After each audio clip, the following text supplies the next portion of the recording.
Bonsoir et bienvenue à votre bulletin de nouvelles de dernière heure. Nouvelle choc. Nous sommes actuellement au mois de mai. Et qui dit mois de mai dit bien sûr le mois de juillet, le mois du déménagement, qui approche à grands pas.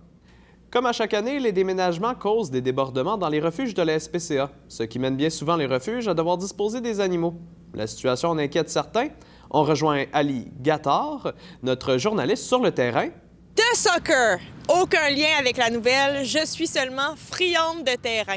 Si les terrains pouvaient se manger, j'en mangerais du terrain, moi. C'est pas mêlant. Croc, croc, croc.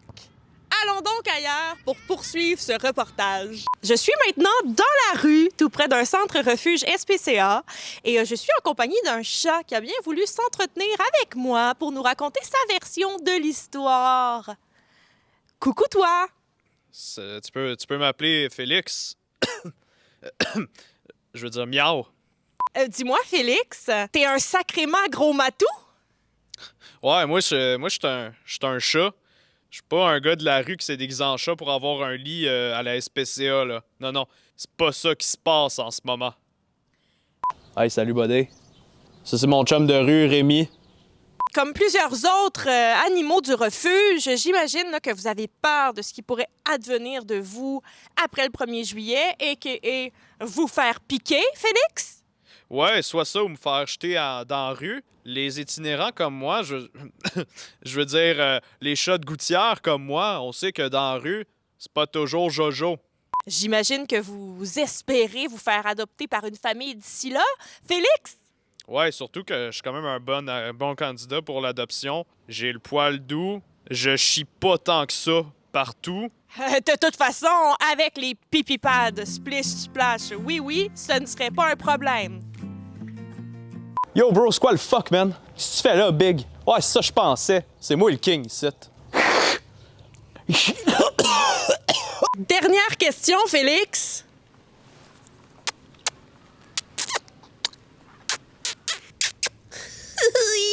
Il est mignon, le petit chat. J'aime ça, je suis un chat. De retour au studio.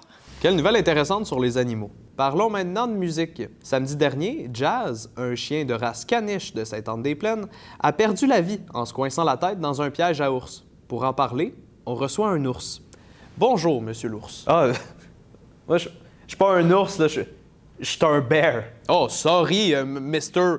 Le Bear. I didn't know you were anglophone, tu sais. Ah, je suis ni un ours, ni un ours anglophone, là. Moi, je suis un gros gars poilu, puis homosexuel. Oh, désolé.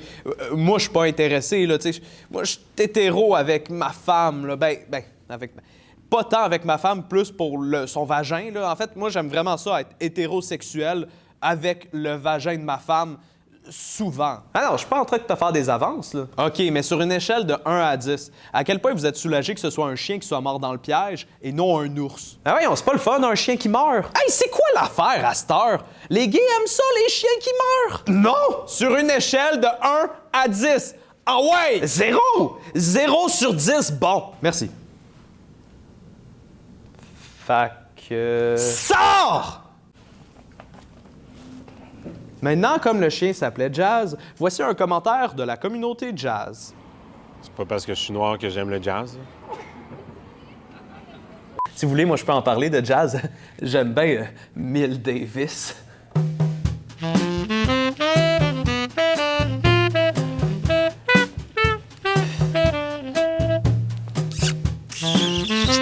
Et maintenant, la météo avec Laurent. Merci beaucoup, Bobby. Donc, ce qui retient l'attention aujourd'hui, c'est surtout des moyennes qui ont été enregistrées au-dessus des normales de saison à l'animalerie Magazou, expert en reptiles et amphibiens domestiques du plateau Mont-Royal, où on a pu enregistrer des températures de 24 degrés, et ça, c'est parce que l'air climatisé est brisé.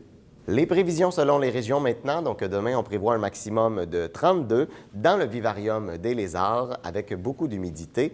On prévoit aussi un temps plus sec qu'à l'habitude dans l'aquarium des poissons rouges parce qu'on va enlever l'eau pour faire le nettoyage mensuel. Et finalement, ici, c'est moi avec un serpent dans les mains.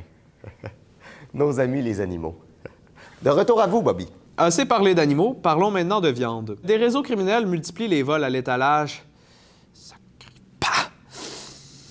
Si bien que ce fléau force des commerçants à renforcer leur sécurité en installant des dispositifs anti-vol sur la viande. Allons rejoindre Ali Gattard, notre journaliste sur le terrain. De baseball, un terrain de baseball. Le maître ici ne sert strictement à rien à part me vanter d'être sur un terrain. Je vais donc me déplacer au supermarché PA pour le bien-être de notre enquête journalistique rigoureuse. Mais je vais devoir y aller en Uber parce que j'ai pas de change pour l'autobus. De retour au studio. Bon, on se retrouve tantôt, Ali. En attendant, on va passer au segment commandité. Ce bulletin de nouvelles est une présentation des pipi pads pour animaux de compagnie, Splish Splash Oui Oui. Même vous pourriez en avoir besoin. De retour à Ali Gattard. Je suis présentement au supermarché PA pour interroger un employé quant aux dispositifs anti-viol qui ont été mis sur la viande. La question qui me taraude, qui pourrait bien vouloir violer de la viande? C'est des antivols. Oui. Mais il faut vraiment être dégénéré. Et je comprends que c'est de la chair, tendre, juteuse. Mais de là à vouloir... Faut être fou, là! C'est des antivols. Oui, dites-moi, quel genre de viande est la plus susceptible là, de se faire violer? Charcuterie, entrecôte, bavette? C'est vrai que le mot bavette, ça sonne cochon. Même moi, ça me turn on. Mais de là à passer à l'acte... C'est des antivols. D'ailleurs, question fort délicate, j'en conviens, mais est-ce qu'il y a des gens qui osent s'en prendre à de la viande juvénile, veau, agneau, porcelet? Je veux pas crier à la pédophilie, mais... C'est des antivols. Avez-vous le goût de baiser ça, des kefta porc Dijon? Smash or pass? Des kefta de porc, smash or pass? Smash, dites-le, smash. Je le vois dans votre face, smash. Vous êtes pas bouché pour rien. C'est des antivols. Pensez-vous que Ricardo a déjà farci son pain de viande avec autre chose que du fromage? Si vous voyez ce que je veux dire? C'est des antivols. Porc non cuite, crue. Hein? Ça va en exciter quelques-uns. Classique italienne, mamma mia. C'est des antivols. Smoking hot, smoky. Ça, c'est fumé. Qu'est-ce qu'il y a dessus? Un dessin d'enfant, si c'est pas suggestif. Qu'est-ce que vous diriez si moi, je prenais la viande puis que je me mettais à lui chanter « I wanna boom bang bang with your body ho, I wanna funky hop, I wanna take you ho ». C'est des antivols. De retour au studio. Fini les animaux, parlons maintenant sport. Les Canucks et les Predators, donc les requins et les tigres avec de très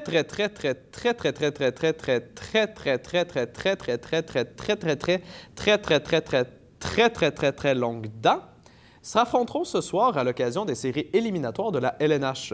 Pour en parler, on rejoint notre chroniqueur sportif, Dave Hyper. Salut mes chums, bienvenue à Le Sport Simplifié. Aujourd'hui, je vous parle du seul sport où on peut péter la gueule à des Russes en portant des couteaux en dessous de nos pieds, le hockey. Le Sport Simplifié, la chronique où on parle d'actualité de sport au masculin. Puis là, j'ai entendu qu'il y avait des filles qui nous écoutaient aussi. Pas de problème avec ça, moi. Bienvenue parmi nous, les Gwyn. Yes! Deuxième ronde des séries éliminatoires de la Coupe Stanley, ma coupe préférée après celle que je demande à mon barber semaine après semaine. Mets-moi beau, mais pas trop, pas que j'ai l'air gay. Le hockey, pour moi, c'est un sport de faible. Les seuls sports que je respecte, c'est le combat à main nue, le combat à main habillé de couteau, puis le super motocross. Pendant le match de ce soir, c'est les requins puis les tigres qui vont se battre. Puis après ça, c'est moi qui se fais arrêter parce que j'organise des combats de chiens. Moi, j'étais allé une fois aux Zoo de Granby, puis on m'a crissé dehors parce que je criais aux animaux de se battre entre eux. Pourquoi ça serait correct de faire ça dans un aréna? En plus, un tigre puis un requin, c'est clair c'est qui va gagner. Moi, j'ai une règle très simple. C'est celui qui a le plus de dents qui gagne. En tout cas, moi, j'ai jamais perdu contre un sans-abri. Statistiquement, le requin, il a plus de dents, mais le tigre, il en a des plus longues. Fait que celui qui va perdre, c'est encore le sans-abri qui touche à mes canettes. C'est à moi, ça. Personne touche à ma canette. Oh! Fait que pour résumer, le hockey, c'est comme le soccer, le baseball puis la santé mentale. Je m'entorche. Fait que c'est déjà tout pour la chronique sport. Je vous laisse, m'en va péter à gueule au ramasseur de canettes en arrière de chez nous. Mon tabarnak. Un défilé de camélidés interdit près de la Tour Eiffel. En effet, un défilé d'une cinquantaine de camélidés a été interdit par le préfet de police de Paris. On reçoit en studio un chameau pour nous éclairer sur la situation. Je ne suis pas un chameau. Ben, votre anatomie en dit autrement.